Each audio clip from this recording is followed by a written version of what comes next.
Hi guys, I'm Woodcraft Hamster, and I thought I'd do a quick video today about my bushcraft saws. Now, there was a couple of comments recently with people asking to see a little bit more about them, a little bit how they're used, that kind of thing. And I was out this morning and I thought that's exactly what I'd do.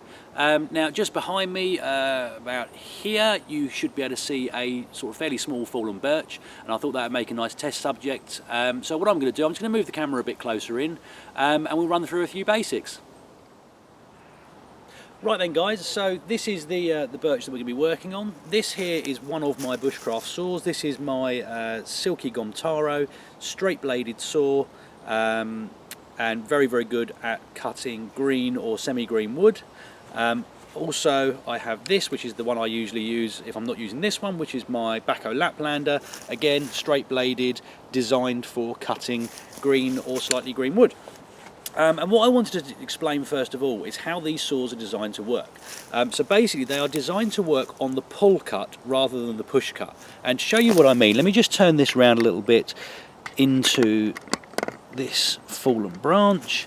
And if I take this saw and I push down quite hard, as you can see, it will cut. There is, you know, it won't not do anything. And I can sit there quite happily doing that. And eventually I would cut through this. However, to show you why I say this is designed to work on the pull cut, if I give this a sort of fairly simple pull, now that has just cut at least 3 times deeper than the first 3 cuts combined, and that's because it is designed to cut on the pull stroke.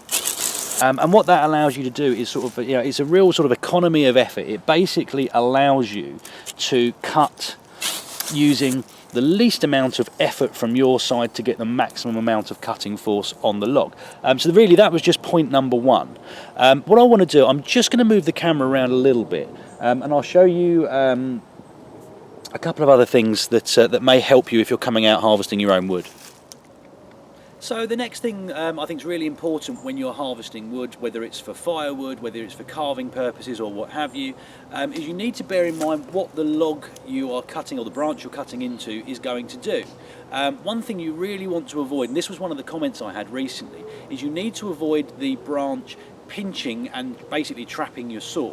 Now I've chosen this one because if I just move this camera around slightly, so you can see this is kind of pointing up at a diagonal. So basically if I cut into any part of this log, the weight at this end up here is going to cause the log to, or the, put this up here. So the cut, if you imagine this is the log, my hand is the log, and as I'm cutting into it, I'm creating a cut down in the log. And what will happen is, if this is the head end of the log, the one that's sort of hanging in air, as I'm cutting down, this will be pulling and pulling and pulling and opening up the cut. And I'll give you a demonstration of that in a second. What you don't want to do is, if the log was sort of bowed in the middle and you started cutting right in the middle, what would happen is the top edges would start pushing towards each other, essentially trapping your saw. And that's what you want to avoid, because although you can do things about it, you don't want to get in that situation. So I'll give you an example, guys. Let me come around the other side here. And if I just take this section here, which this bit's not pretty much used to me anyway, and I just start cutting into that.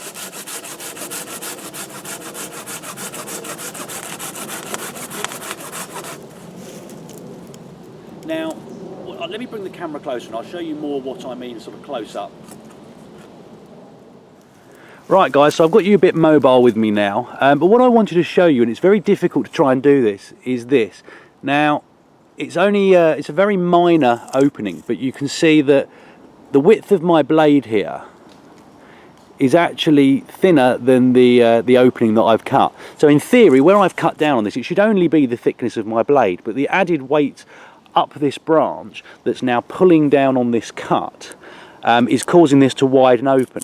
So as I continue cutting, and you should be able to see this in real time, this will open up.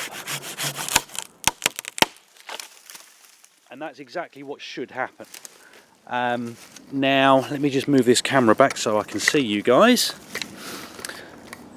So, as you can see, it's come down. Obviously, the weight that was on this, which had this piece of log about this sort of low, now that weight's been removed, it's sort of sprung back up. Now, what you want to, that's exactly what you want to do. What you want to avoid, and I'll do this in a second, and I'll bring the camera a little bit closer again.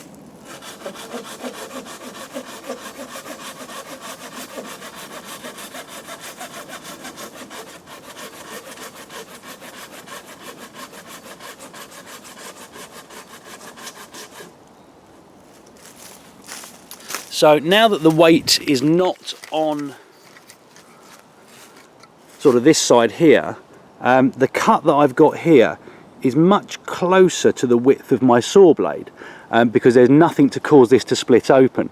And again, if I can do this side, it's not a great deal I can do on this. What I had wanted to show you was if I was to sort of put the weight from the underneath here and push upwards, which I may be able to do. Let me try this.